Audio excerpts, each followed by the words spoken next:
Today we're going to be taking a look at the new MagSafe Charger that was launched alongside the new iPhone 16 lineup at Apple's Glowtime event past Monday this week.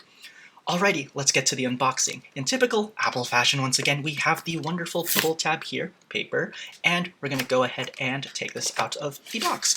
So in the box we have designed by Apple in California, as always, as you can see here, and we're going to go ahead and get this out. If you've ever bought a MagSafe charger before, this is typical in the sense that it's in paper, you get to unfold it like this. Now, this is the first time Apple is having a 2-meter option. Before it only sold a 1-meter option, but now we have a 2-meter option as well, so you can have that really nice longer cable by your bedside. Now, it is also a braided cable, as you can see here, typical in the braided cables that you'll find with the iPad Pro lineup and the AirPods and now iPhone as well. So alongside the MagSafe charging puck itself, it also comes with literature, all that fun stuff.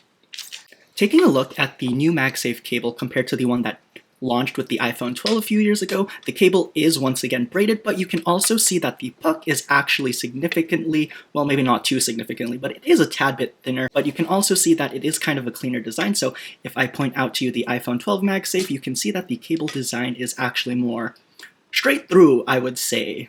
Don't know how to describe it at best, but you can definitely tell which one's which just by looking at the cable, but not necessarily by looking at the puck. What makes this MagSafe charger significant is that when paired with the iPhone 16, both models, you can get up to a 50% charge in around 30 minutes according to Apple. This is really significant because it maxes out at right around 25 watts when paired with a 30-watt adapter, not included, which is really significant once again because the Qi 2 standard that Apple helped pioneer with the consortium and whatnot only maxes out at right around 15 watts. So if you're looking for the fastest way to charge your iPhone wirelessly, your new iPhone of course, you have to pick up this cable with the 30-watt adapter, of course, but we're going to have to see it in the real world with all that heat dissipation and all the fun, scary things with wireless charging.